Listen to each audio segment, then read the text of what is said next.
Hi, welcome back to Siri channel. Hi, subscribe ಮಾಡಿ, like ಮಾಡಿ, support ಮಾಡಿ. ಬಾಯ್. ಲೈಕ್ ಮಾಡಿ, ಸಬ್ಸ್ಕ್ರೈಬ್ ಮಾಡಿ, ಸಪೋರ್ಟ್ ಮಾಡಿ. ಹಾಯ್, ಹಲೋ, ಎಲ್ರಿಗೂ ನಮಸ್ಕಾರ. Welcome to Siri channel. ನಾನು ನಿಮಗೆಲ್ಲ 2026 ವರಮಹಾಲಕ್ಷ್ಮಿಯ ವ್ರತದ ಬಗ್ಗೆ ಹೇಗೆ ಆಚರಿಸಬೇಕು, ಟೈಮಿಂಗ್ಸ್ ಏನು, ವಿವರವಾಗಿ ತಿಳಿಸಿಕೊಡ್ತಾ ಇದ್ದೇನೆ. 2026 ವರಮಹಾಲಕ್ಷ್ಮಿ ವ್ರತವನ್ನು ಆಗಸ್ಟ್ 21 ಶುಕ್ರವಾರದಂದು ಆಚರಿಸಲಾಗುತ್ತದೆ. ದಕ್ಷಿಣ ಭಾರತದ ಕರ್ನಾಟಕದ, ಆಂಧ್ರ ಪ್ರದೇಶ, ತಮಿಳುನಾಡು ಸಂಪ್ರದಾಯದ ಪ್ರಕಾರ ಶ್ರಾವಣ ಮಾಸದ ಹುಣ್ಣಿಮೆಗೆ ಮುಂಚಿತವಾಗಿಯೇ ಬರುವ ಶುಕ್ರವಾರದಂದು ಈ ಹಬ್ಬವನ್ನು ಆಚರಿಸುವುದು ವಾಡಿಕೆ. ಈ ದಿನದ ಮಹತ್ವ, ಹಿನ್ನೆಲೆ ಹಾಗೂ ಮಾಡಬೇಕಾದ ಧಾರ್ಮಿಕ ನಿಯಮಗಳ ವಿವರ ಇಲ್ಲಿದೆ. ಹಬ್ಬದ ಹಿನ್ನೆಲೆ ಮತ್ತು ಮಹತ್ವ. ವರ ಕೊಡುವ ಲಕ್ಷ್ಮಿ. ವರ ಎಂದರೆ ಬೇಡಿದ್ದನ್ನು ಕರುಣಿಸುವವಳು. ಈ ದಿನ ಶ್ರದ್ಧೆಯಿಂದ ಪೂಜಿಸಿದರೆ ಮಹಾಲಕ್ಷ್ಮಿಯು ಅಷ್ಟಲಕ್ಷ್ಮಿಯರ ರೂಪದಲ್ಲಿ ಬಂದು ಐಶ್ವರ್ಯ, ಆರೋಗ್ಯ, ಸಂತಾನ ಮತ್ತು ದೀರ್ಘ ಸುಮಂಗಲಿ ಭಾಗ್ಯವನ್ನು ಕರುಣಿಸುತ್ತಾಳೆ ಎಂಬ ನಂಬಿಕೆ ಇದೆ. ಚಾರುಮತಿಯ ಕಥೆ. ಸ್ಕಂದ ಪುರಾಣದ ಪ್ರಕಾರ ಮಗಧ ದೇಶದ ಕುಂದಿನ್ಯಾಪುರದ ಪತಿವ್ರತೆಯಾದ ಚಾರುಮತಿ ಎಂಬಾಕೆಯ ಸ್ವಪ್ನದಲ್ಲಿ ಮಹಾಲಕ್ಷ್ಮಿ ಬಂದು ಈ ವ್ರತವನ್ನು ಆಚರಿಸಲು ತಿಳಿಸುತ್ತಾಳೆ. ಅವಳು ತನ್ನ ಗ್ರಾಮದ ಇತರ ಮಹಿಳೆಯರೊಂದಿಗೆ ಶ್ರಾವಣದ 2ನೇ ಶುಕ್ರವಾರದಂದು ಈ ವ್ರತವನ್ನು ಆಚರಿಸಿ ಸಂಕಲ್ಪ ಸಂಪತ್ತನ್ನು ಪಡೆಯುತ್ತಾಳೆ. ಪೂಜಾ ಮುಹೂರ್ತಗಳು.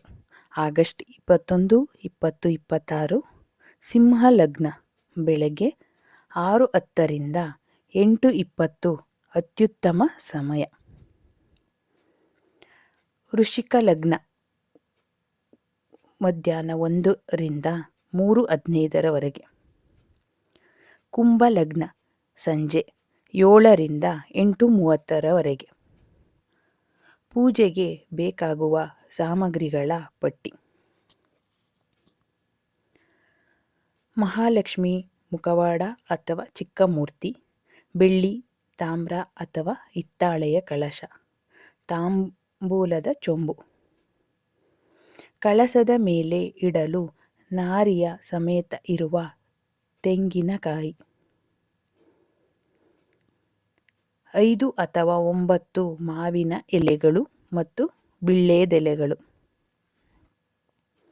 ಕಳಶದ ಒಳಗೆ ಹಾಕಲು ಅಕ್ಕಿ, ನಾಣ್ಯಗಳು, ಅಡಿಕೆ, ಒಣದ್ರಾಕ್ಷಿ, ಬಾದಾಮಿ, ಯಾಲಕ್ಕಿ, ಲವಂಗ ಮತ್ತು ಒಂದು ಚಿಕ್ಕ ಚಿನ್ನ ಅಥವಾ ಬೆಳ್ಳಿಯ ಒಡವೆ ಇದ್ದರೆ, ಪೂಜೆಯ ದಾರ, ಗೆಜ್ಜೆ ವಸ್ತ್ರ ಮತ್ತು ಅರಿಶಿನ ಹಚ್ಚಿದ ನೂಪು ದಾರ. ದೈನಂದಿನ ಪೂಜಾ ವಸ್ತುಗಳು: ಅರಿಶಿನ, ಕುಂಕುಮ, ಶ್ರೀಗಂಧ, ಅಕ್ಷತೆ, ಅಕ್ಕಿಗೆ ಅರಿಶಿನ ಮತ್ತು ತುಸು ತುಪ್ಪ ಸೇರಿಸಿ ಸಿದ್ಧಪಡಿಸಿದ್ದು ಅಕ್ಷತೆ, ಕರ್ಪೂರ, ಧೂಪದ ಕಡ್ಡಿ, ಊದುಬತ್ತಿ, ಸಾಂಬ್ರಾಣಿ, ದೀಪದ ಎಣ್ಣೆ ಅಥವಾ ತುಪ್ಪ, ಹತ್ತಿ ಬತ್ತಿ, 2 ದೀಪದ ಕಂಬಗಳು ಮತ್ತು ಆರತಿ ತಟ್ಟೆ. ಅಲಂಕಾರ ಮತ್ತು ನೈವೇದ್ಯಕ್ಕೆ ವಿವಿಧ ಬಗೆಯ ಹೂವುಗಳು. ತಾವರೆ ಹೂವು ದೇವಿಗೆ ಅತ್ಯಂತ ಪ್ರಿಯ. ಹೂವಿನ ಹಾರ, ಹಣ್ಣುಗಳು, ಬಾಳೆಹಣ್ಣು, ಆಪಲ್, ಮೂಸಂಬಿ, ದಾಳಿಂಬೆ ಇತ್ಯಾದಿ. ನೈವೇದ್ಯಕ್ಕೆ ಹೂಹರದ ಕಡುಬು ಅಥವಾ ಕೊಬ್ಬರಿ ಕಡುಬು, ಪಾಯಸ, ಪುಳಿಯೋಗರೆ ಅಥವಾ ಒಗ್ಗರಣೆ ಕಡಲೆ. ಮುತ್ತೈದೆಯರಿಗೆ ಕೊಡಲು ಬ್ಲೌಸ್ ಪೀಸ್, ಬಳೆಗಳು, ಬಾಚಣಿಗೆ, ಕನ್ನಡಿ, ಅರಿಶಿನ, ಕುಂಕುಮ ಪ್ಯಾಕೆಟ್ಸ್. ಪೂಜೆಯ ದಿನದ ಸರಳ ವಿಧಿ ವಿಧಾನಗಳು: ನಿಮಗೆ ವಿಸ್ತಾರವಾಗಿ ಪೂಜೆ ಮಾಡಲು ಸಾಧ್ಯವಾಗದಿದ್ದರೆ ಈ ಕೆಳಗಿನ ಸರಳ ಹಂತಗಳ ಮೂಲಕ ಭಕ್ತಿಯಿಂದ ಪೂಜೆ ನೆರವೇರಿಸಬಹುದು. ಸಂಕಲ್ಪ ಮತ್ತು ಗಣೇಶ ಪೂಜೆ. ಪೂಜಾ ಮಂಟಪದ ಮುಂದೆ ಕುಳಿತು ತನ್ನ ಕುಟುಂಬದ ಆರೋಗ್ಯ ಮತ್ತು ಐಶ್ವರ್ಯಕ್ಕಾಗಿ ಈ ವ್ರತ ಮಾಡುತ್ತಿದ್ದೇನೆ ಎಂದು ಮನಸ್ಸಿನಲ್ಲಿ ಸಂಕಲ್ಪ ಮಾಡಿ ಮೊದಲು ಒಂದು ಸಣ್ಣ ಅರಿಶಿಣದ ಗಣಪತಿಯನ್ನು ಮಾಡಿ ಅದಕ್ಕೆ ಪೂಜೆ ಸಲ್ಲಿಸಿ ವಿಘ್ನ ನಿವಾರಣೆಗಾಗಿ ಪ್ರಾರ್ಥಿಸಿ. ಕಳಶ ಸ್ಥಾಪನೆ. ಲಕ್ಷ್ಮಿ ಆಹ್ವಾನ. ಮಂಟಪದಲ್ಲಿ ಸ್ವಲ್ಪ ಅಕ್ಕಿ ಹರಡಿ ಅದರ ಮೇಲೆ ಕಳಶವನ್ನು ಇಡಿ. ಕಳಶಕ್ಕೆ ನೀರು ಅಥವಾ ಅಕ್ಕಿ ತುಂಬಿಸಿ. ಒಳಗಡೆ ನಾಣ್ಯ, ಅಡಿಕೆ ಹಾಕಿ ಮಾವಿನ ಎಲೆಗಳನ್ನು ಸುತ್ತಲೂ ಇಟ್ಟು ಮೇಲೆ ಅರಿಶಿಣವನ್ನ ಹಚ್ಚಿದ ತೆಂಗಿನಕಾಯಿಯನ್ನು ಇರಿಸಿ. ಅದರ ಮುಂದೆ ಲಕ್ಷ್ಮಿಯ ಮುಖವಾಡವನ್ನು ಜೋಡಿಸಿ ಒಡವೆ ಹೂವುಗಳನ್ನು ಅಲಂಕರಿಸಿ. ಅಂಗಪೂಜೆ ಮತ್ತು ಅಷ್ಟೋತ್ತರ.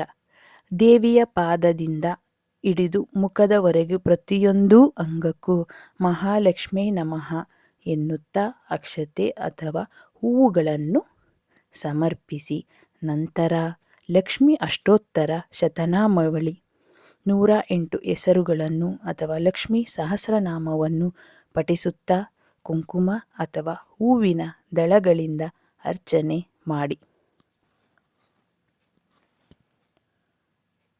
ದೋರಕ ದಾರ ಪೂಜೆ. ಅರಿಶಿಣ ಹಚ್ಚಿದ ಪೂಜಾ ದಾರಕ್ಕೆ ಗ್ರಂಥಿ ಪೂಜೆ ಅಂತಾರೆ. ಧೂಪ ದೀಪ ತೋರಿಸಿ ಪೂಜೆಯ ನಂತರ ಮನೆಯ ಹಿರಿಯ ಮುತ್ತೈದೆಯ ಕೈಯಿಂದ ಬಲಗೈ ಮಣಿ ಕಟ್ಟಿಸಿಕೊಳ್ಳಿ. ಧೂಪ ದೀಪ ಮತ್ತು ನೈವೇದ್ಯ. ದೇವಿಗೆ ಧೂಪದ ಹೊಗೆಯನ್ನು ತೋರಿಸಿ ನಂತರ ಸಿದ್ಧಪಡಿಸಿದ ಪಾಯಸ, ಕಡುಬು ಮತ್ತು ಹಣ್ಣುಗಳನ್ನು ನೈವೇದ್ಯವಾಗಿ ಸಮರ್ಪಿಸಿ. ಕರ್ಪೂರ ಹಚ್ಚಿ ಭಕ್ತಿಯಿಂದ ಆರತಿ ಮಾಡಿ ಪ್ರದಕ್ಷಿಣೆ ಹಾಕಿ ನಮಸ್ಕರಿಸಿ.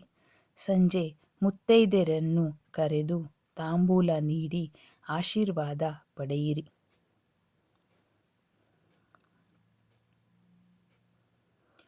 ಈ ವಿಡಿಯೋ ನಿಮಗೆ ಇಷ್ಟ ಆದಲ್ಲಿ ಲೈಕ್ ಮಾಡಿ, ಸಬ್ಸ್ಕ್ರೈಬ್ ಮಾಡಿ, ಸಪೋರ್ಟ್ ಮಾಡಿ ಗೈಸ್.